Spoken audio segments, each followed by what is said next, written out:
K.C. Venugopal ji, Deepadas Munshi ji, Janab Sadiq Ali Shihab Thangal ji, M.M. Hassan ji, V.D. Satishan ji, Ramesh Chenithala ji, P.K. Kunyalikutty ji, our candidates, M.K. Raghavan ji, Shafi Parambil ji,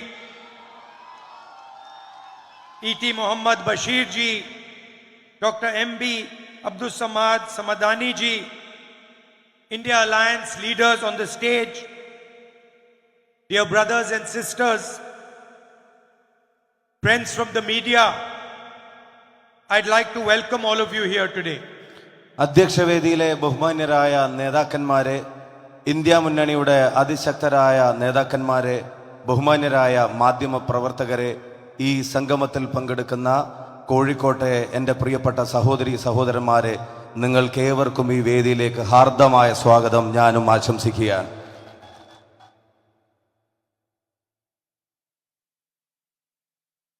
It is always a pleasure for me to come to Kerala, especially since I've been an MP of Wayanad.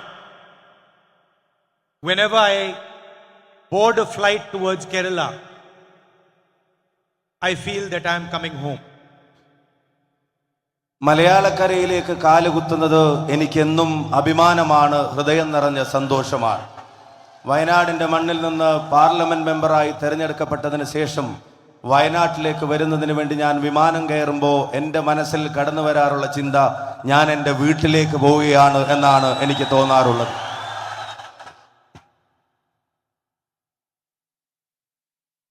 And home is always a place where you feel comfortable, a place which you understand and which understands you, a place of respect and affection.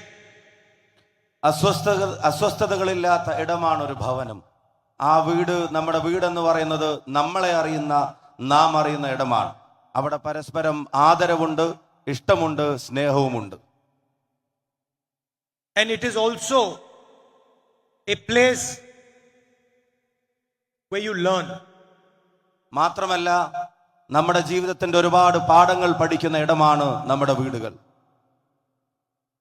And over the last 5 years, the people of Kerala have taught me many things. കഴിഞ്ഞ 5 വർഷക്കാലം കൊണ്ട് മലയാളക്കരയിലെ ജനങ്ങൾ എന്നെ ഒരുപാട് നല്ല പാഠങ്ങൾ പഠിപ്പിച്ചിട്ടുണ്ട്. I used to see Kerala from far away. Now I've had the opportunity to see Kerala from very close. വിദൂരതയിൽ നിന്ന് കേരളത്തെ നോക്കിക്കണ്ടിരുന്ന എനിക്ക് നിങ്ങളുടെ ഇടയിൽ നിന്ന് വീണ്ടും ഈ നാടിനെ പറ്റി അറിയുന്നതിനും മനസ്സിലാക്കാനും ലഭിച്ച അവസരത്തിൽ അതീവ സന്തുഷ്ടനാണ് ഞാൻ.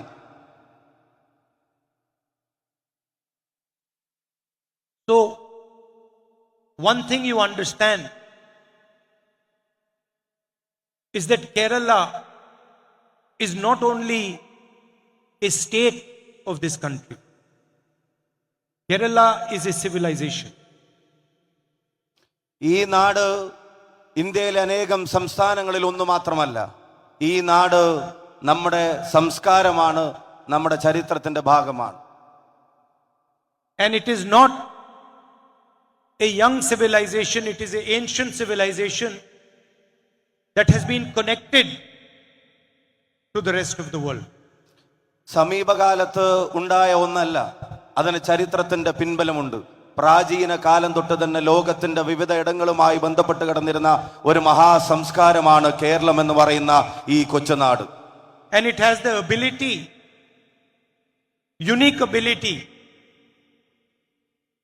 to excel in India, abroad, wherever it goes. മലയാളിക്കും മലയാളക്കരക്കും ഒരു പ്രത്യേകതയുണ്ട്, സവിശേഷമായ പ്രത്യേകത. ഇന്ത്യയുടെ അതിരുകൾക്കുള്ളിലും ഇന്ത്യയുടെ അതിരുകൾക്ക് പുറത്തും എവിടെ ചെന്നാലും ഉജ്ജ്വലമായ പ്രകടനങ്ങൾ പുറത്തുകൊടുക്കാൻ എല്ലാ കാലത്തും മലയാളിക്ക് കഴിയുന്നു എന്നുള്ളത് അഭിമാനകരമാണ്. And there are examples of this everywhere. There are our beloved nurses who are known for their gentleness, for their compassion, for their empathy, right across the world. ഇതിന് നിരവധി ഉദാഹരണങ്ങൾ നമുക്ക് ചൂണ്ടിക്കാണിക്കാൻ കഴിയും. ഒരു ഉദാഹരണം എടുത്തു നോക്കുക. മലയാളക്കരയിൽ നിന്ന് ലോകമെമ്പാടും പരന്നു കിടക്കുന്ന നഴ്സിംഗ് സമൂഹം, ആ ജോലി ചെയ്യുന്നവർ അവരുടെ കരുണാഭാവം കൊണ്ടും കാരുണ്യം കൊണ്ടും ജനങ്ങളോടും തങ്ങൾ നൽകുന്ന സേവനം നൽകുന്നവരോടുള്ള ഇഷ്ടം കൊണ്ടും ലോകത്തിന്റെ സ്നേഹവും ബഹുമാനവും പിടിച്ചുപറ്റിയവരാണ്. Whether it is literature, sports, music, dance, Kerala is everywhere. എഴുത്തിന്റെ ലോകമെടുത്താൽ, കായിക മേഖല എടുത്തു നോക്കിയാൽ, അതുപോലെ തന്നെ സംഗീതത്തിന്റെ ലോകമെടുത്താൽ, നൃത്തത്തിന്റെ ലോകമെടുത്താൽ, എവിടെ നോക്കിയാലും നിങ്ങൾക്ക് കേരളത്തെ കാണാൻ കഴിയും, മലയാളിയെ കാണാൻ കഴിയും. And throughout my time in Kerala, I have always felt from everybody, all religions, all communities, love and affection. I know that there is a sharp contest between the ideology of the LDF and the ideology of the UDF. And I, of course, am from the UDF, so I disagree with the people of the LDF. കേരളത്തിലുടനീളം സഞ്ചരിക്കുമ്പോൾ എനിക്ക് കാണാൻ കഴിയുന്ന ഒരു കാര്യമുണ്ട്. മതങ്ങൾക്കിടയിൽ, മറ്റു പല വിശ്വാസങ്ങൾക്കുമിടയിലുമെല്ലാം സ്നേഹത്തിന്റെ ഒരു നൂല് കൊണ്ട് ഈ കേരളത്തെ കോർത്തിണക്കി നമുക്ക് കാണാൻ കഴിയും. അങ്ങനെ സഞ്ചരിക്കുമ്പോഴും ഒരുപക്ഷെ ആശയപരമായി LDFും UDFും തമ്മിൽ ഒരുപാട് അന്തരങ്ങളെ നമുക്ക് കാണാൻ കഴിയും. ആ ആശയപരമായ യുദ്ധത്തിൽ ഞാൻ UDFനൊപ്പം ഉറച്ചു നിൽക്കുക തന്നെ ചെയ്യും. And wherever I go, wherever in Kerala I go, I get affection, respect and love from the people of Kerala. കേരളത്തിൽ എവിടെ ഞാൻ ചെന്നാലും, കേരളത്തിന്റെ ഏത് മുക്കിലോ മൂലയിലോ കടന്നു ചെന്നാലും കേരളത്തിലെ ജനങ്ങൾ നൽകുന്ന സ്നേഹവും ബഹുമാനവും അതെനിക്ക് ലഭിക്കുന്നുണ്ട് എന്നുള്ളത് സന്തോഷത്തോടെ ഞാൻ പറയുന്നു. I also learned that Kerala does not like to speak loudly, but Kerala, when it decides to speak, it speaks silently but very forcefully. ഉച്ചത്തിൽ ശബ്ദമുണ്ടാക്കി സംസാരിക്കുന്നവരുടെ നാടല്ല കേരളം. പക്ഷെ കേരളം ഒരു കാര്യം സംസാരിക്കാൻ തീരുമാനിച്ചാൽ, കേരളം ഒരു സന്ദേശം നൽകാൻ തീരുമാനിച്ചാൽ, ഒരു പക്ഷേ നമുക്ക് നിശബ്ദമെന്ന് തോന്നിയേക്കാമെങ്കിലും അത് വളരെ കരുത്തുറ്റതായിരിക്കും എന്നുള്ളത് ഞാൻ തിരിച്ചറിയുന്നുണ്ട്. And when it speaks, it does not do so crudely or rudely or with disrespect. It speaks very subtly and very honestly. Keralam സംസാരിച്ചു തുടങ്ങിയാൽ, കേരളം നിലപാടുകൾ എടുക്കുമ്പോൾ ഒരുപക്ഷെ അതിന് ക്രൂരതയുടെ ഭാവം ഉണ്ടാവില്ല, അതിന് വന്യതയുടെ ശീലങ്ങളും ഉണ്ടാവില്ല.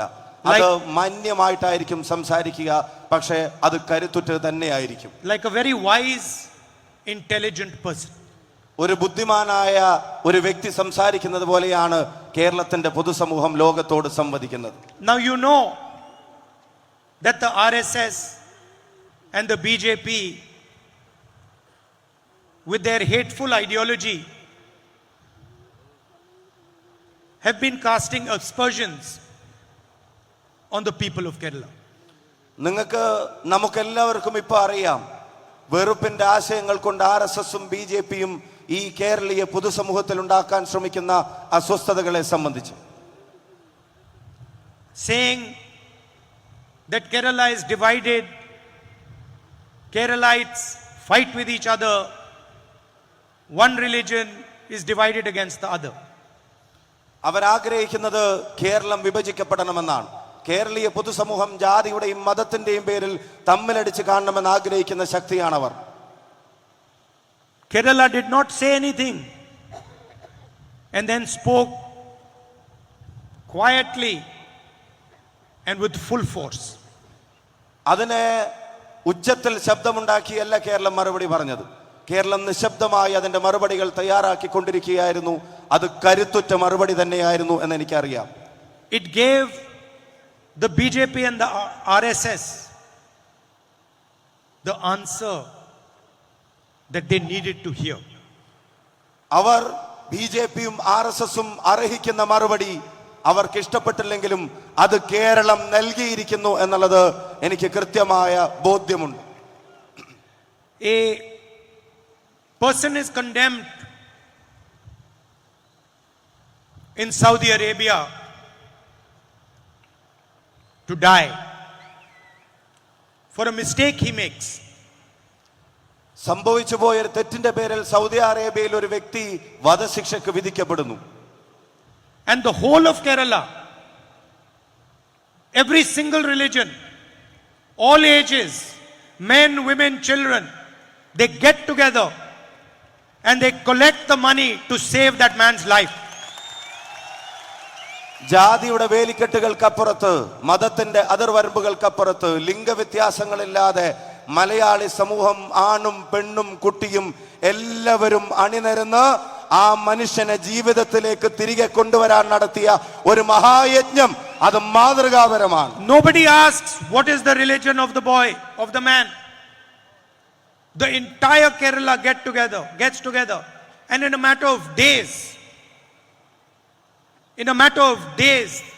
34 crore rupees is donated by the people of Kerala.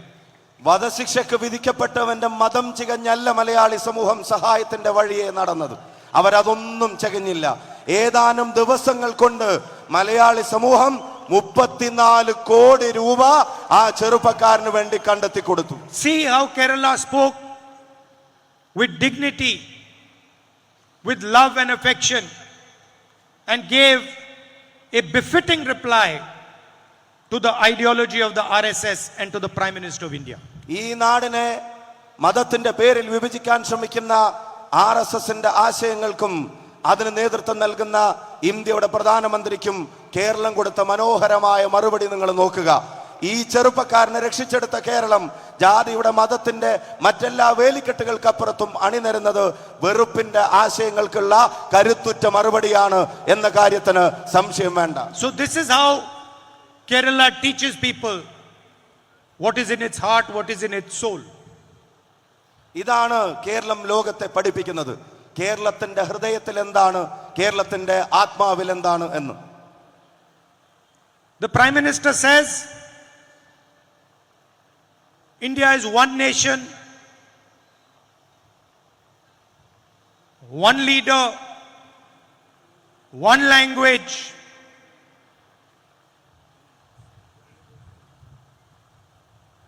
and the people of Kerala, they speak Malayalam. Malayalam is not just a language. Malayalam is the soul of the people of Kerala. It is how every mother speaks to her child for the first time. It is how every father guides his son to live a life of respect and dignity. It is how every friend talks to his friend when they are struggling together. And to say that there will only be one language in India is to insult the history, the tradition of this state. ഈ രാജ്യത്തിന്റെ പ്രധാനമന്ത്രി പറയുന്നു ഒരു രാജ്യം, ഒരു നേതാവ്, ഒരു ഭാഷ എന്നുള്ളത്. മലയാളക്കര സംസാരിക്കുന്നത്, കേരളം സംസാരിക്കുന്നത് മലയാളമാണ്. മലയാളം അനേകം ഭാഷകളിൽ ഒന്ന് മാത്രമല്ല, ഓരോ മലയാളിയുടെയും ആത്മാവാണ് മലയാളം എന്ന് നമ്മൾ തിരിച്ചറിയുന്നു. അതാണ് പെറ്റമ്മ പൊന്നുമക്കളോട് ആദ്യം പറയുന്ന ഭാഷ. അതാണ് മക്കളെ വഴി നടത്തുമ്പോൾ അച്ഛൻ ഉപയോഗിക്കുന്ന ആദ്യത്തെ ഭാഷ. അതാണ് സങ്കട കടലുകൾ താണ്ടാൻ സൗഹൃദങ്ങൾ പരസ്പരം ഉപയോഗിക്കുന്ന ഭാഷ. ആ ഭാഷയെ ഒരു രാഷ്ട്രത്തിൽ ഒരു ഭാഷ എന്ന് മാത്രം പറയുന്നവർ അവരെ ഈ ഭാഷയെയും ഈ സമൂഹത്തെയും അപമാനിക്കുകയാണ് എന്ന് തന്നെ ഞാൻ പറയാൻ ആഗ്രഹിക്കുന്നു. India is like a bouquet of flowers. Different languages, different religions, different traditions, different histories, all of them coming together, supporting each other, and making each other more beautiful. മനോഹരമായ ഒരു പൂച്ചെണ്ടാണ് നമ്മുടെ രാജ്യം. അതിൽ പല മതങ്ങളുണ്ടാകാം, അതിൽ പല സംസ്കാരങ്ങളുണ്ടാവാം, അതിൽ പല ഭാഷകളുണ്ടാവാം. അതെല്ലാം ഒന്നിച്ചു ചേരുന്ന സൗന്ദര്യമാണ് ഇന്ത്യ എന്ന രാജ്യമെന്ന് ഞാൻ പറയാൻ ആഗ്രഹിക്കുന്നു. It is a pity that the Prime Minister of India does not understand India's nature. അതുപോലും മനസ്സിലാക്കാൻ കഴിയാതെ ഈ രാജ്യത്തിന്റെ സ്വഭാവ സവിശേഷതകളെയും വൈവിധ്യങ്ങളെയും മനസ്സിലാക്കാൻ ഈ രാജ്യത്തിന്റെ പ്രധാനമന്ത്രിക്ക് കഴിയുന്നില്ല എന്നുള്ളതിൽ എനിക്ക് സഹതാപം തോന്നുന്നു. He does not understand that our multiple languages, multiple traditions, multiple religions are our biggest strength.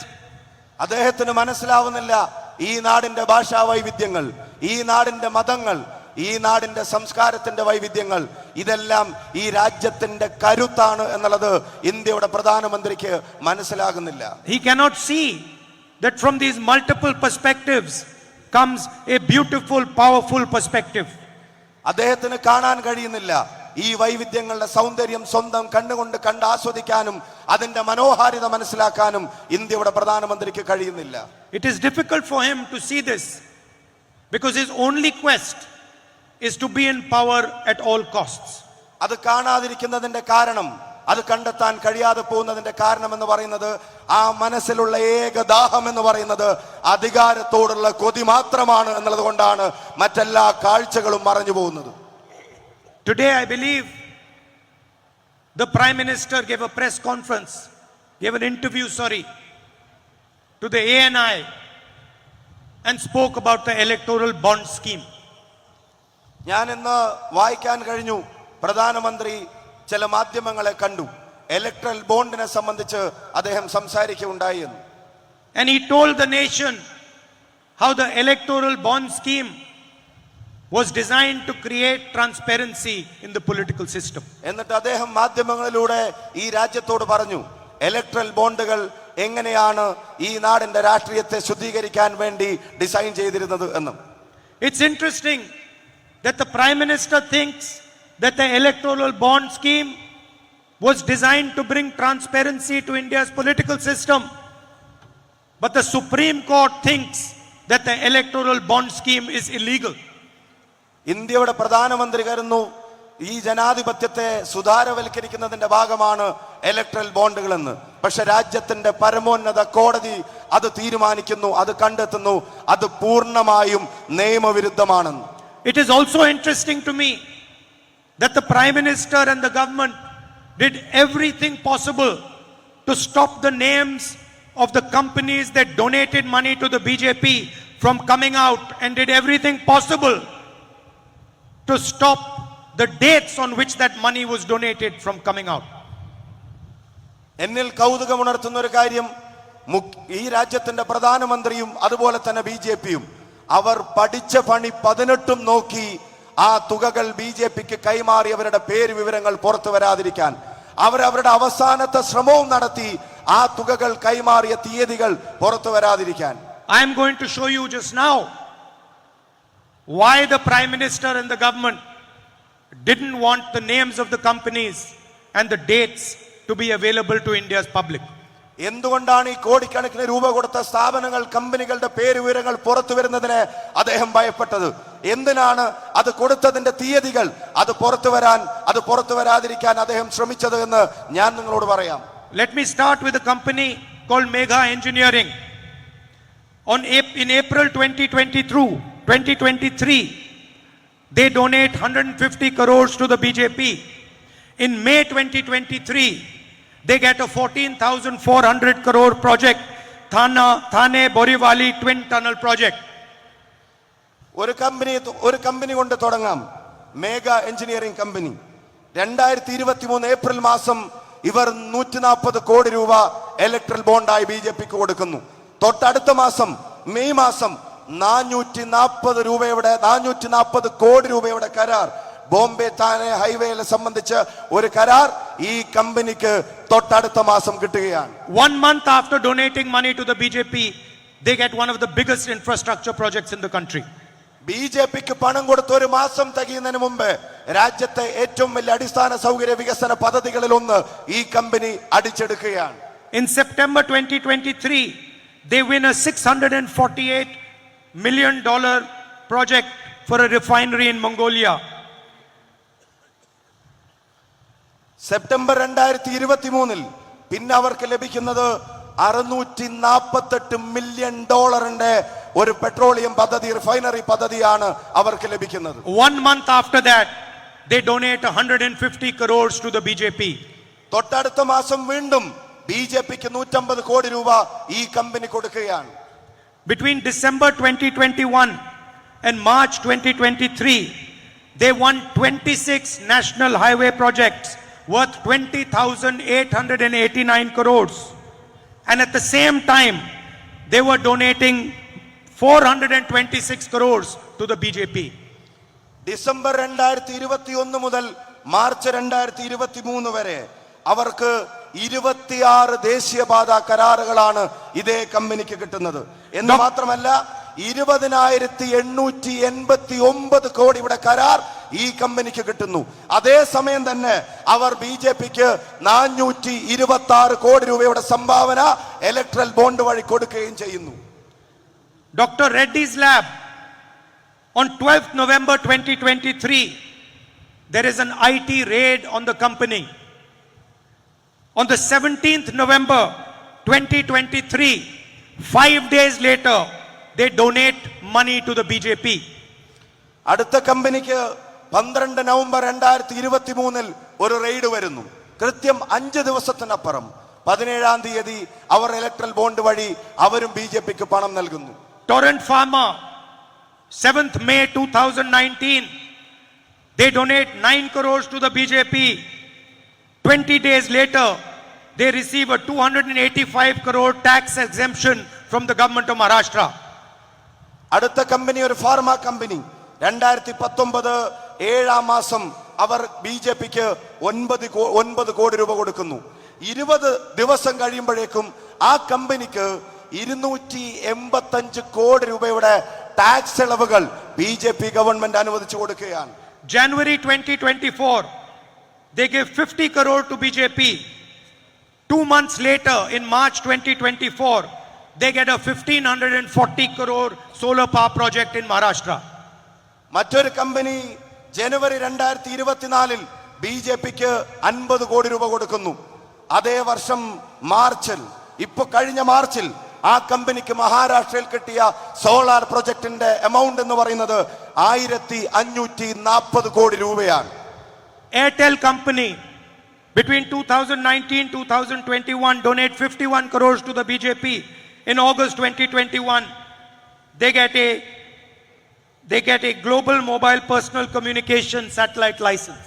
Airtel company അത് 2019-നും 2021-നും ഇടയ്ക്ക് കോടിക്കണക്കിന് രൂപ BJPക്ക് നൽകുന്നു. ഓഗസ്റ്റ് മാസം 21-ാം തീയതി ആവുമ്പോഴത്തേക്കും അവർക്ക് പ്രധാനപ്പെട്ട ഒരു കരാർ BJP ഒപ്പിച്ചു കൊടുക്കുന്ന കാഴ്ച നമ്മൾ കാണുന്നു. Brothers, this list goes on and on and on. അറ്റമില്ലാത്ത അന്ത്യമില്ലാത്ത ഈ അഴിമതിയുടെ കഥകൾ, ഈ ലിസ്റ്റ് അത് തുടർന്നുകൊണ്ടേയിരിക്കുകയാണ്. The electoral bond scheme is not a way to clean politics. It is an extortion racket. It is the biggest extortion racket on the planet. ഇവിടെ electoral bond എന്ന് പറയുന്നത് രാഷ്ട്രീയ ശുദ്ധീകരണത്തിന്റെ ആയുധമല്ല. അത് ഇന്ത്യ രാജ്യം കണ്ട, ലോകം കണ്ട ഏറ്റവും വലിയ തീവട്ടി കൊള്ളകളിൽ ഒന്നാണ് എന്ന് ഞാൻ പറയാൻ ആഗ്രഹിക്കുന്നു. It is a way to steal from the people of India, and it has been organized, conceptualized by the Prime Minister of India himself.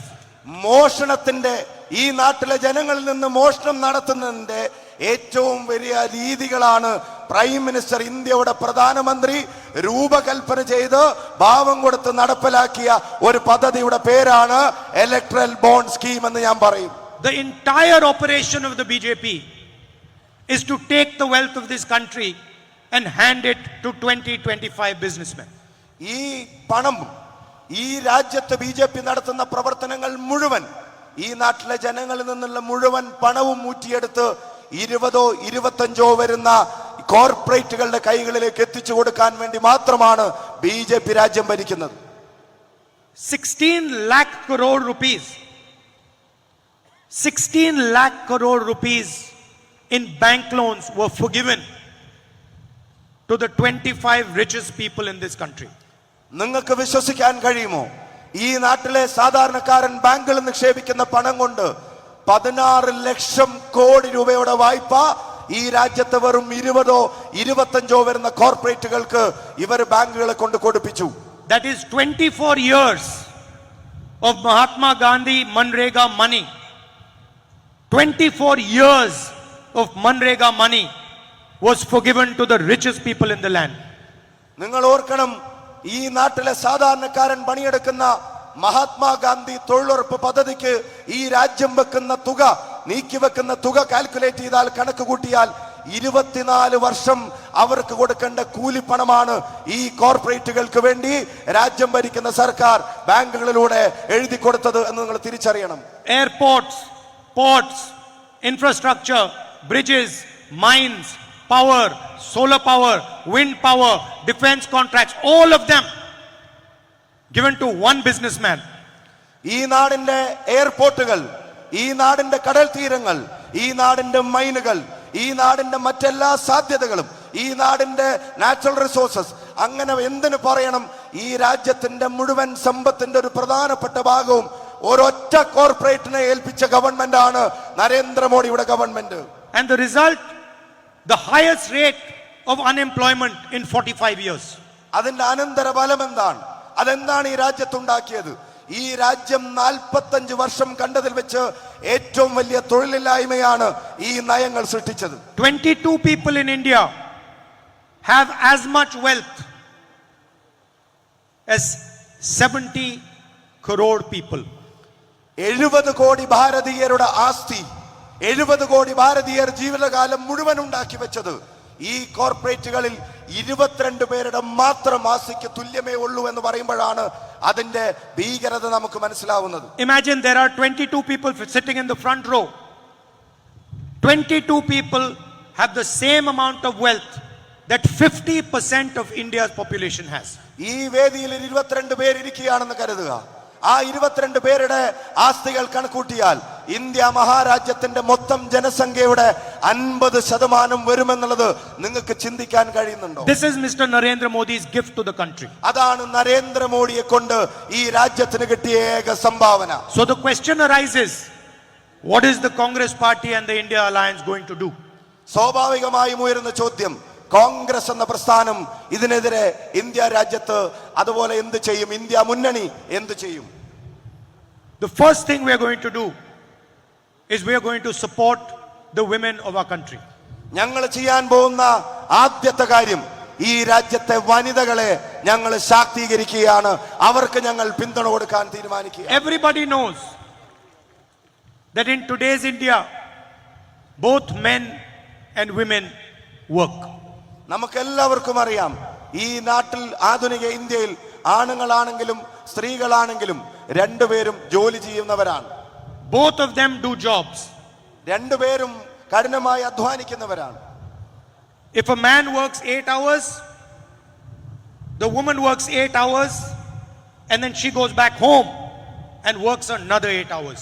ഒരു പുരുഷൻ 8 മണിക്കൂറാണ് പകൽ ജോലി ചെയ്യുന്നതെങ്കിൽ ഈ വനിതയും ആദ്യത്തെ 8 മണിക്കൂർ പുറത്തും ജോലി ചെയ്യും. പിന്നെ തിരിച്ച് വീട്ടിലേക്ക് എത്തിയാൽ ആ വീട്ടിലെ ജോലികളെല്ലാം ഈ വനിത തന്നെയാണ് ചെയ്യേണ്ടി വരുന്നത്. That is why the women are the foundation of this country. They look after the next generation. They protect the next generation. അതുകൊണ്ടാണ് ഞാൻ വിശ്വസിക്കുന്നത്, ഈ രാജ്യത്തിന്റെ അടിത്തറയുടെ കരുത്ത് ഇവിടുത്തെ വനിതകളാണ്. തലമുറകളെ സൃഷ്ടിക്കുകയും അടുത്ത തലമുറകളെ പരിപാലിക്കുകയും ചെയ്യുന്നവരാണ് അവർ. And so the India Alliance and the Congress Party believes that the millions of Indian women who do this for the nation should be compensated. അതുകൊണ്ട് തന്നെ ഇന്ത്യൻ നാഷണൽ കോൺഗ്രസും ഇന്ത്യ മുന്നണിയും ആഗ്രഹിക്കുന്നു, ഈ നാടിനെ കരുത്തുറ്റതാക്കുന്ന ഈ ദശലക്ഷക്കണക്കിന് വനിതകൾക്ക് അവർക്ക് അവരുടെ അധ്വാനത്തിന്റെ ഫലങ്ങൾ കിട്ടിയേ തീരൂ എന്ന് ഞങ്ങൾ തീരുമാനിക്കുകയാണ്. And so we propose the Mahalakshmi scheme.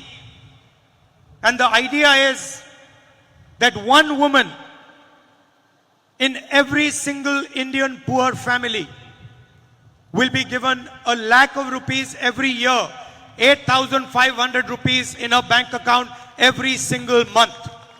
അതുകൊണ്ട് തന്നെ ഞങ്ങൾ തീരുമാനിക്കുന്നു, മഹാലക്ഷ്മിയുടെ പേരിൽ ഒരു പദ്ധതി ഞങ്ങൾ തുടങ്ങുന്നു.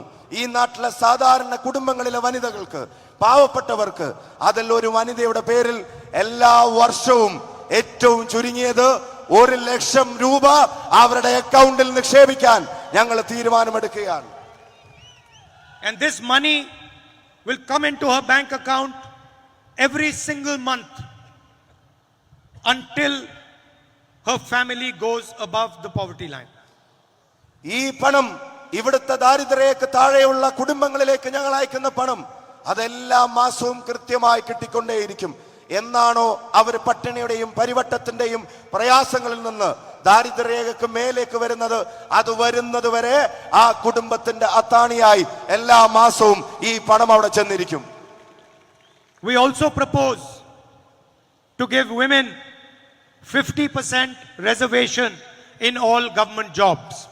അതുമാത്രമല്ല, ഈ നാട്ടിലെ സർക്കാർ ജോലികളിൽ, സർക്കാരിന്റെ പൊതുമേഖലാ ജോലികളിൽ 50% സ്ത്രീകൾക്ക് വേണ്ടി മാറ്റിവെക്കാൻ ഞങ്ങൾ ഒരു പ്രപ്പോസൽ ഈ സമൂഹത്തിന്റെ മുമ്പിൽ വെക്കുകയാണ്. And to double the wages of our Anganwadi and Asha sisters. അംഗനവാടികളിലും ആശാവർക്കർമാരുമായി പ്രവർത്തിക്കുന്ന ഈ നാട്ടിലെ സാധാരണക്കാർ, അവർക്ക് ഇന്ത്യൻ നാഷണൽ കോൺഗ്രസും ഇന്ത്യ മുന്നണിയും ഉറപ്പ് നൽകുന്നു, അവരുടെ വേതനങ്ങൾ നേരെ ഇരട്ടിയാക്കാൻ നമ്മൾ തീരുമാനിക്കുന്നു. Narendra Modi forgives the loans of the richest people in the country. We are going to forgive the loans of our farmers again. Narendra Modi എഴുതി തള്ളുന്നത് ഇവിടുത്തെ സഹസ്ര കോടീശ്വരന്മാരായ കോർപ്പറേറ്റുകളുടെ ആണെങ്കിൽ, നമ്മൾ അധികാരത്തിൽ വന്നാൽ എഴുതി തള്ളാൻ പോകുന്നത് ഇവിടുത്തെ പാവപ്പെട്ട കർഷകന്റെയും സാധാരണക്കാരന്റേതുമായിരിക്കുമെന്ന് ഞാൻ വാക്ക് തരുന്നു. Every single producer in India gets a fair price for his product. ഏത് ഉൽപ്പന്നം സൃഷ്ടിക്കുന്ന ഈ രാജ്യത്തെ ഏതൊരു ഉൽപാദകനും അവന്റെ ഉൽപ്പന്നങ്ങൾക്ക് മാന്യമായ വില ലഭിക്കുന്നുണ്ട്. I don't understand why farmers cannot get the same. പക്ഷേ എന്തുകൊണ്ട് പ്രകൃതിയോടും മണ്ണിനോടും മല്ലിടുന്ന പാവപ്പെട്ട കർഷകന് മാത്രം ഒരു മിനിമം വില അവന്റെ ഉൽപ്പന്നങ്ങൾക്ക് ലഭിക്കുന്നില്ല? That is why we are going to guarantee all farmers of India a minimum support price guaranteed by law. അതുകൊണ്ട് തന്നെ ഈ നാടിന്റെ മണ്ണിൽ പണിയെടുക്കുന്ന കർഷകനോട് ഞങ്ങൾ ഉറപ്പ് നൽകുന്നു, ഞങ്ങൾ അധികാരത്തിൽ വന്നാൽ നിങ്ങളുടെ ഏത് ഉൽപ്പന്നങ്ങൾക്കും നിയമം കൊണ്ട് സ്ഥാപിതമായ ഒരു താങ്ങുവില ഞങ്ങൾ പ്രഖ്യാപിച്ചിരിക്കും, നിങ്ങൾക്കത് ലഭിച്ചിരിക്കുമെന്ന് ഈ നാട്ടിലെ കർഷകർക്ക് ഞങ്ങൾ വാക്ക് നൽകുന്നു. The BJP government has spread unemployment throughout the country. ഒരു മഹാരോഗം പോലെ തൊഴിലില്ലായ്മ ഈ രാജ്യത്തെമ്പാടും പടർന്നു പന്തലിക്കുകയാണ് ബിജെപിയുടെ സർക്കാരിന്റെ കീഴിൽ. We have found that there are 30 lakh government jobs that have not been filled over the last 10 years. അത്ഭുതപ്പെടുത്തുന്നത് കഴിഞ്ഞ 10 വർഷത്തിനുള്ളിൽ കേന്ദ്ര സർക്കാരിന്റെ സ്ഥാപനങ്ങളിൽ മാത്രം 30 ലക്ഷം ഒഴിവുകൾ നികത്തപ്പെടാതെ കിടക്കുകയാണ്. Every one of these jobs will be given to the people of India. അതിലെ ഒന്നുപോലും കളയാതെ, അതിലെ ഒന്നുപോലും ബാക്കി വെക്കാതെ ഇന്ത്യ രാജ്യത്തെ യുവജനങ്ങൾക്ക് ഞങ്ങൾ അത് നൽകിയിരിക്കുമെന്നുള്ള വാക്ക് ഈ വേദിയിൽ ഞാൻ പറയുന്നു. When poor people work for the government of India or they work for public sector units, they work under contractors. ഇപ്പോ ഈ നാട്ടിൽ പൊതുമേഖലാ സ്ഥാപനങ്ങൾക്ക് വേണ്ടിയാണെങ്കിലും അതുപോലെ തന്നെ സർക്കാരിന് വേണ്ടിയാണെങ്കിലും ജോലി ചെയ്യുന്നത് കരാർ അടിസ്ഥാനത്തിലാണ്. They can be fired at the shortest notice. യാതൊരുവിധ മാനദണ്ഡങ്ങളുമില്ലാതെ ഏത് സമയത്തും അവരെ പിരിച്ചുവിടാൻ കഴിയാവുന്ന ഒരു സാഹചര്യമാണ് ഇപ്പോൾ നിലനിൽക്കുന്നത്. They don't get a pension, they don't get social security. അവർക്ക് പെൻഷൻ ഇല്ല, അവർക്ക് സാമൂഹ്യ സുരക്ഷയില്ല, ചെയ്യുന്ന ജോലിക്ക് ഒരു തരത്തിലുള്ള കെട്ടുറപ്പും അവർക്കില്ല. We are going to stop this practice, and all jobs in the government of India and in the public sector are going to be permanent jobs. They are not going to be contract based jobs. ആവശ്യം കഴിഞ്ഞാൽ കരിവേപ്പില പോലെ എടുത്തെറിയുന്നവരെയല്ല India രാജ്യത്ത് നമ്മൾ അധികാരത്തിൽ വന്നാൽ ഈ government ജോലികൾ, സർക്കാർ ജോലികൾ, പൊതുമേഖലാ ജോലികൾ, അത് അവർക്ക് സ്ഥിര നിയമനം കൊടുക്കുന്ന സംവിധാനം നമ്മൾ തിരികെ കൊണ്ടുവരും. The army did not ask for Agniveer. The army did not ask for Agniveer. Agniveer. Agniveer പദ്ധതി അതിൽ ഈ പറയുന്ന തരത്തിൽ ആളുകളെ ആവശ്യം കഴിഞ്ഞ് ഉപയോഗിച്ചു കഴിഞ്ഞ് അവരെ ഉപേക്ഷിക്കുന്നതാണ്. The Prime Minister unilaterally weakened the Indian army by proposing and actioning this scheme. Army ആവശ്യപ്പെടാത്ത, ഇന്ത്യയുടെ സേന ആവശ്യപ്പെടാത്ത ഈ പദ്ധതിയെ കൊണ്ടുവന്ന് യഥാർത്ഥത്തിൽ ഇന്ത്യ രാജ്യത്തിന്റെ അതിർത്തി കാക്കുന്ന നമ്മുടെ സേനകളെ ഇന്ത്യയുടെ പ്രധാനമന്ത്രി ദുർബലപ്പെടുത്തുകയായിരുന്നു. We will scrap the Agniveer scheme the moment we come to power. അതുകൊണ്ട് തന്നെ നമ്മൾ അധികാരത്തിൽ വന്നാൽ ആ നിമിഷം തന്നെ ഈ രാജ്യത്തിന്റെ സേനയെ ദുർബലപ്പെടുത്തുന്ന ആ സ്കീമിനെ നമ്മൾ ചവറ്റുകൊട്ടയിലെറിയും. We don't want two different types of martyrs. If a young Indian person is martyred, all of them deserve the same respect. ഈ സേന രാജ്യത്തിന്റെ അതിർത്തി കാക്കുന്നവനിടയിലും രണ്ട് തരക്കാർ വേണ്ട. ഒരു ചെറുപ്പക്കാരൻ, ഒരു യുവാവ് ഈ നാടിന്റെ സേനയിലേക്ക് തെരഞ്ഞെടുക്കപ്പെടുകയാണെങ്കിൽ ഒരു ഉത്തരവാദിത്തപ്പെട്ട പട്ടാളക്കാരന് ലഭിക്കേണ്ട എല്ലാ ആദരവും അവിടെ തുടർന്ന് അങ്ങോട്ടുള്ള എല്ലാ കാര്യങ്ങളിലും അവനും ലഭിക്കണം. In Mr. Modi's scheme, a Shaheed Agniveer will not get the same benefits and same respect that a regular soldier gets. രാജ്യത്തിന് വേണ്ടി ധീര രക്തസാക്ഷിത്വം വഹിക്കുന്ന അഗ്നിവീറിൽപ്പെട്ട ഒരു ചെറുപ്പക്കാരന് അല്ലെങ്കിൽ ഒരു ചെറുപ്പക്കാരിക്ക് ഇന്ത്യ രാജ്യത്തിന്റെ ഒരു പട്ടാളക്കാരൻ രാജ്യത്തിന് വേണ്ടി ജീവൻ കൊടുക്കുമ്പോ അവർക്ക് കിട്ടുന്ന ആദരം ഈ ചെറുപ്പക്കാരന് ലഭിക്കുന്നില്ല. This is an insult to our youth and to our army, and we are going to scrap this the moment we come to power. അത് ഇന്ത്യ രാജ്യത്തെ യുവതയോട്, ഇന്ത്യ രാജ്യത്തെ സേനയോട് ചെയ്യുന്ന ഏറ്റവും വലിയ അപമാനമാണ്. അധികാരത്തിലേറിയ ആദ്യ നിമിഷങ്ങളിൽ തന്നെ ആ പദ്ധതി ഞങ്ങൾ അവസാനിപ്പിക്കും. Children of rich families can send their children, parents of rich families can send their children to do an apprenticeship. സാമ്പത്തികമായ ശേഷിയുള്ള കുടുംബങ്ങളിലെ ചെറുപ്പക്കാർ ഒരുപക്ഷെ തൊഴിൽ പരിശീലന കാലം അവർക്ക് മാത്രം ആസ്വദിക്കാൻ കഴിയുന്ന ഒന്നായി മാറുന്നുണ്ട്. They send their children for an apprenticeship. The children get trained. The children get paid on the job. And then after the apprenticeship, the children can get a permanent job. അവർക്ക് പഠിച്ചിറങ്ങിയ മക്കളെ ഒരുപക്ഷെ തൊഴിൽ പരിശീലനത്തിന് അയക്കാനുള്ള സാവകാശം ഉണ്ടായിരിക്കും, അതിനുള്ള സ്ഥിതി ഉണ്ടായിരിക്കും. അവർക്ക് അവിടെ പരിശീലനം ലഭിക്കും. ആ പരിശീലനം ലഭിച്ചു കഴിഞ്ഞ് അവർക്ക് ചിലപ്പോൾ ജോലിയും അവിടെ ഒരു സ്ഥിര നിയമനം കിട്ടിയെന്ന് വരാം. This is not available to the vast majority of India's youngsters. പക്ഷെ അത് നാട്ടിലെ പാവപ്പെട്ടവന്, കോടിക്കണക്കിന് ആളുകൾക്ക് അവർക്ക് താങ്ങാൻ കഴിയുന്നതാണോ? പഠിച്ചു കഴിഞ്ഞാൽ ഉടനെ കുടുംബത്തിന്റെ ബാധ്യതകൾ ഏറ്റെടുക്കേണ്ടവന് എവിടെയാണ് പരിശീലന കാലം? എവിടെയാണ് പരിശീലനത്തിന് ശേഷം തൊഴിലിന് കാത്തിരിക്കാനുള്ള സാവകാശം? We are going to pass a right to apprenticeship law. ഞങ്ങൾ അതുകൊണ്ട് തന്നെ ചരിത്രപരമായ ഒരു നിയമം കൂടെ കൊണ്ടുവരാൻ ആഗ്രഹിക്കുകയാണ്. പഠിച്ചു കഴിഞ്ഞ ഒരു ചെറുപ്പക്കാരന് ഒരു തൊഴിൽ പരിശീലന കാലം അത് നിയമം കൊണ്ട് ഉറപ്പുവരുത്താൻ ഞങ്ങൾ ഇവിടെ ഒരു ആക്ട് കൊണ്ടുവരാൻ പോകുന്നു. It will be the right of any graduate, any college or university graduate, any diploma holder to demand a 1-year apprenticeship from the government. It will be a paid apprenticeship. It will be training on the job, and he will get a guaranteed income of 1 lakh rupees a year, 8,500 rupees a month. ചരിത്രപരമായ ഒരു നിയമം ഈ രാജ്യത്തെ യുവാക്കൾക്ക് വേണ്ടി ഓരോ പഠിച്ചിറങ്ങുന്ന ചെറുപ്പക്കാരനും ഓരോ പഠിച്ചിറങ്ങുന്ന യുവതിക്കും അവർ പഠിച്ചിറങ്ങി ഒരു വർഷം അവർക്ക് തൊഴിൽ പരിശീലനം ഗവൺമെന്റിൽ നിന്ന് ആവശ്യപ്പെടാൻ നിയമം കൊണ്ടുവരാൻ പോവുകയാണ്. അവർക്ക് തൊഴിൽ പരിശീലനം ലഭിക്കുന്നു എന്ന് മാത്രമല്ല, ആ കാലയളവിൽ ഏറ്റവും ചുരുങ്ങിയത് 1 ലക്ഷം രൂപയെങ്കിലും സ്റ്റൈപ്പൻഡായി അവർക്ക് ഒരു വർഷത്തേക്ക് കൊടുക്കാനും നമ്മുടെ നിയമം ഈ രാജ്യത്ത് നമ്മൾ നടപ്പിലാക്കും. This scheme will create a modern workforce, a trained workforce, and we will pay for that training.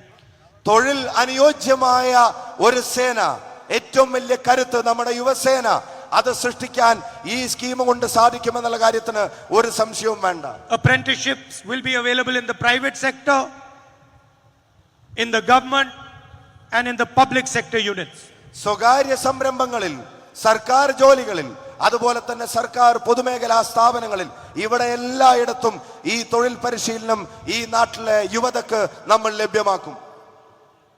Finally, before I conclude, I have a question. Finally, before I conclude, I have a question. ഞാൻ അവസാനിപ്പിക്കുന്നതിന് മുമ്പ് എനിക്ക് നിങ്ങളോട് ഒരു ചോദ്യമുണ്ട്. I attacked the RSS and the BJP, and I've been doing it relentlessly. വിശ്രമങ്ങളില്ലാതെ, ഇടവേളകളില്ലാതെ RSSന്റെയും BJPയുടെയും വെറുപ്പിന്റെ ആശയങ്ങളെ ഞാൻ കടന്നാക്രമിച്ചു കൊണ്ടേയിരിക്കാറുണ്ട്. 24/7 they are after me. 24x7 എന്ന് പറയുന്നത് പോലെ അവരെന്റെ പുറകെയാണ്. അതിന്റെ പേരിൽ I spent 55 hours being interrogated by the Enforcement Directorate. എന്റെ ജീവിതത്തിലെ 55 മണിക്കൂർ അവരുടെ എൻഫോഴ്സ്മെന്റ് ഡയറക്ടറേറ്റിന്റെ ചോദ്യങ്ങൾക്ക് മുമ്പിൽ ഞാൻ ചെലവഴിച്ചിട്ടുണ്ട്. After I gave a speech in Parliament, the BJP had me removed from Parliament. പാർലമെന്റിൽ അദാനിക്കും BJPക്കുമെതിരായി സംസാരിച്ചതിന്റെ പേരിൽ എന്റെ പാർലമെന്റ് മെമ്പർ സ്ഥാനം പോലും BJP വളഞ്ഞ വഴികളിലൂടെ ഒഴിവാക്കിയിട്ടുണ്ട്. I was reinstated by the Supreme Court. അവസാനം സുപ്രീം കോടതി, പരമോന്നത കോടതിയിലേക്ക് ചെന്നിട്ടാണ് ആ വയനാടൻ ജനത തന്ന പാർലമെന്റ് മെമ്പർ സ്ഥാനം നമ്മൾ തിരികെ എടുത്തത്. They took away my house. I said to them, I don't want your house. I don't need your house. I have millions of houses in the hearts of India's people. ഒരു parliament member എന്നുള്ള നിലക്ക് എനിക്ക് അനുവദിക്കപ്പെട്ട ഭവനത്തിൽ നിന്ന് എന്നെ പുറത്തിറക്കാൻ അവർക്ക് തിടുക്കമായിരുന്നു. പക്ഷേ ഞാൻ അവരോട് പറഞ്ഞത്, എനിക്ക് നിങ്ങളുടെ ഭവനമല്ല വലുത്, കോടിക്കണക്കിന് ഭാരതീയരുടെ ഹൃദയത്തിലുള്ള ഇടമാണ് എന്റെ ഭവനമെന്ന് ഞാൻ കരുതുന്നുവെന്ന്. Now, I have given a speech almost 35-40 minutes, and I have not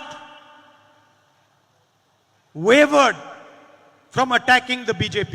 35-40 മിനിറ്റായി ഞാൻ നിങ്ങളോട് സംസാരിക്കുന്നു.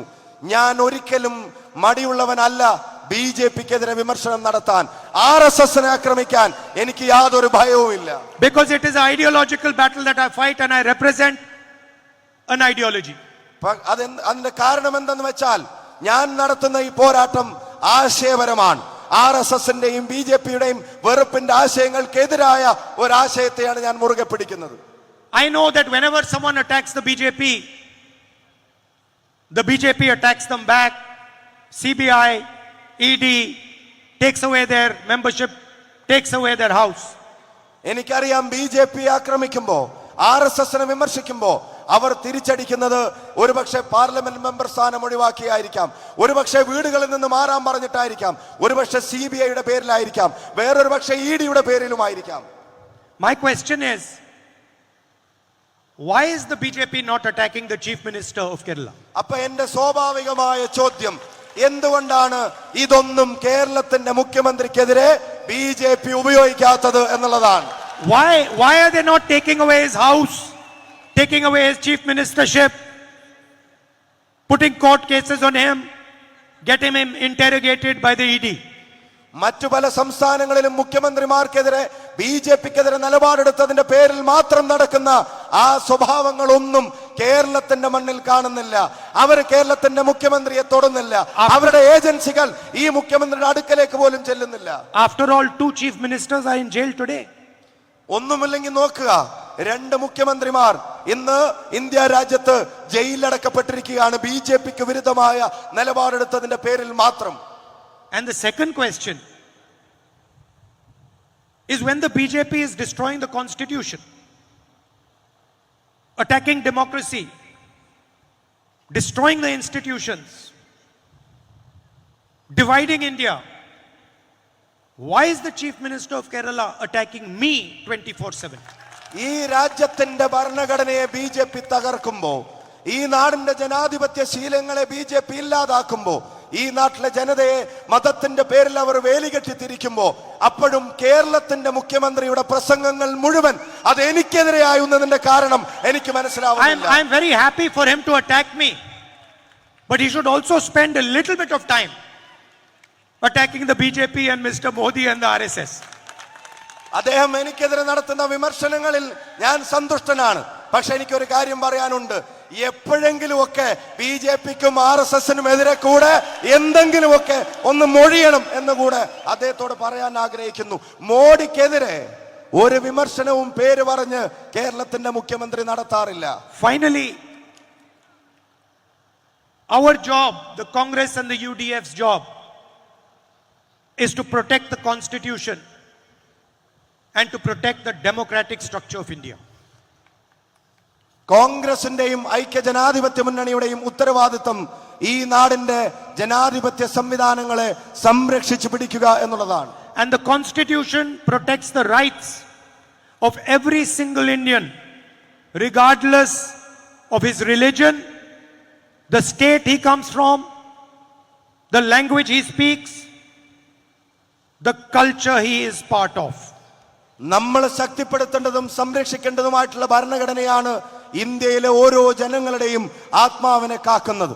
അവർക്ക് ഈ നാട്ടിൽ ജീവിക്കാനുള്ള അവകാശത്തെ, അവർക്ക് ഇഷ്ടപ്പെട്ട വിശ്വാസത്തെ മുറുകെ പിടിക്കാനുള്ള അവകാശത്തെ, അവർക്ക് വേണ്ട ഭാഷ സംസാരിക്കാനുള്ള അവകാശത്തെ, അവരുടെ അവകാശങ്ങളെ കാക്കുന്നത് ഭരണഘടനയാണെങ്കിൽ ആ ഭരണഘടനയുടെ സംരക്ഷണം ഇവിടുത്തെ കോൺഗ്രസിന്റെയും UDFന്റെയും ഉത്തരവാദിത്തമാണ്. And it is our duty to protect every single voice in this country, regardless of what religion it is, regardless of what caste it is, regardless of what language it is, regardless of how old she is or he is. This is our sacred duty. മതമേതാവട്ടെ, ജാതി ഏതുമാവട്ടെ, സംസാരിക്കുന്ന ഭാഷ വ്യത്യസ്തമാവട്ടെ, അതുപോലെ തന്നെ അവരുടെ പ്രായമോ ലിംഗമോ ഏതുമാവട്ടെ, എത്ര പാവപ്പെട്ടവനാണെങ്കിലും അല്ലെങ്കിലും ഈ നാട്ടിലെ ഓരോ ശരാശരിക്കാരന്റെയും ആ ശബ്ദത്തെ സംരക്ഷിച്ചു പിടിക്കുക എന്നുള്ളത് നമ്മുടെ ജോലിയാണ്, നമ്മുടെ ഉത്തരവാദിത്തമാണ്. We will never decide citizenship on the basis of caste, religion or language. ഈ നാടിന്റെ പൗരന്റെ മേൽ വിഭാഗീയതയുടെ ഒരു അജണ്ടയും നമ്മൾ നടപ്പിലാക്കില്ല. അതിന് മതത്തിന്റെ വേർതിരിവുകൾ ഉണ്ടാവില്ല, അതിന് സംസാരിക്കുന്ന ഭാഷയുടെ അന്തരവും ഉണ്ടാവില്ല. We will decide citizenship based on the idea of India, nothing less. ഒരു കാര്യം ഉറച്ചു പറയുന്നു, ഇന്ത്യയുടെ പൗരത്വത്തിന്റെ മാനദണ്ഡം ഇന്ത്യ എന്ന മഹാരാജ്യത്തിന്റെ ആശയങ്ങളായിരിക്കും, മറ്റൊന്നുമായിരിക്കില്ല. And thank you. नफरत के बाजार में आप सब मोहब्बत की दुकान खोलते हो. Thank you. ഹൃദയം നിറഞ്ഞ നന്ദി. വെറുപ്പിന്റെ ഈ കമ്പോളത്തിൽ സ്നേഹത്തിന്റെ കട നമുക്ക് ഒരുമിച്ച് തുറക്കാം.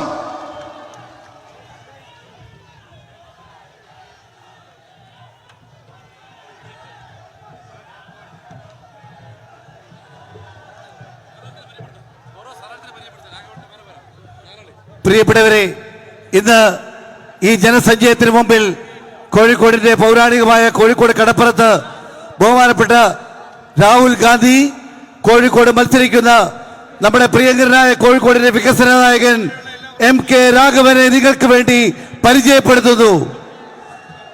കോഴിക്കോട് ജില്ലയിലെ വടകരയിൽ യുവത്വത്തിന്റെ പ്രതീകമായ നമ്മുടെ അഭിമാനമായ ഷാഫി പറമ്പിലിനെ വടകര പാർലമെന്റിലെ സ്ഥാനാർത്ഥിയായി അദ്ദേഹം നിങ്ങൾക്ക് പരിചയപ്പെടുത്തുന്നു. പ്രിയപ്പെട്ടവരെ, മലപ്പുറത്തിന്റെ സ്ഥാനാർത്ഥിയായി നമ്മുടെ എല്ലാം പ്രിയപ്പെട്ട, നമ്മുടെ വളരെ ഏറെ സ്നേഹിക്കുന്ന ET മുഹമ്മദ് ബഷീർ സാഹിബിനെ പരിചയപ്പെടുത്തുന്നു. നമ്മുടെ പ്രിയപ്പെട്ട പൊന്നാനിയിലെ സ്ഥാനാർത്ഥി ബഹുമാനനായ ഡോക്ടർ അബ്ദുൽ സമദ് സമദാരിയെ അദ്ദേഹം ഇവിടെ പരിചയപ്പെടുത്തുന്നു. ഈ നാട്ടില് ഞങ്ങൾക്ക് എല്ലാവർക്കും അറിയാം, ഗാന്ധിജിയുടെ പാദസ്പർശമേറ്റ ഈ മണ്ണിൽ നമുക്ക് വേണ്ടി ഈ രാജ്യത്തെ സംഘപരിവാർ ശക്തികൾക്കെതിരായി അവരുടെ ജനാധിപത്യ വിരുദ്ധവും മതേതരത്വ വിരുദ്ധവുമായ നിലപാടുകൾക്കെതിരെ സമരം നടത്തുന്ന പടയ്ക്ക് നേതൃത്വം കൊടുക്കുന്ന രാഹുൽ ഗാന്ധിക്ക് ഈ വേദിയില് ഇവിടെ കടന്നു വന്ന മുഴുവൻ ജനതയ്ക്ക് വേണ്ടിയും ഈ മഹാസാഗരത്തിന് വേണ്ടി അദ്ദേഹത്തിന് വേദിയിൽ ഞാൻ പ്രത്യേകമായി നന്ദി രേഖപ്പെടുത്തുന്നു. അദ്ദേഹത്തോടൊപ്പം ഇവിടെ കടന്നു വന്ന കേരളം ഇന്ത്യ രാജ്യത്തിന് സംഭാവന നൽകിയ ബഹുമാനനായ നേതാവ് നമ്മുടെ ഊർജ്ജം KC വേണുഗോപാലിനും നന്ദി രേഖപ്പെടുത്തുന്നു. പ്രിയപ്പെട്ട KPCCയുടെ ആക്ടിംഗ് പ്രസിഡന്റ് MM ഹസൻ, പ്രിയപ്പെട്ട പ്രതിപക്ഷ നേതാവ് VD സതീശൻ, ബഹുമാനനായ AICCയുടെ സെക്രട്ടറി ദീപ ദാസ് മുൻഷി, പ്രിയപ്പെട്ട പാണക്കാട് പാണക്കാട് സാദിഖ് അലി തങ്ങൾ, പി കെ കുഞ്ഞാലിക്കുട്ടി സാഹിബ്, പ്രിയപ്പെട്ട നമ്മുടെ എല്ലാവരുടെയും ബഹുമാനരായ വർക്കിംഗ് കമ്മിറ്റി അംഗം രമേശ് ചെന്നിത്തല, പ്രിയങ്കരായ P C Vishnunath MLA, P V Mohan IC secretary, MK Muneer MLA, T V Ibrahim MLA, Rahul Mamkootathil, ഘടകകക്ഷി നേതാക്കന്മാർ CN വിജയകൃഷ്ണൻ, സി വീരാൻകുട്ടി, ബഹുമാനപ്പെട്ട ജില്ലാ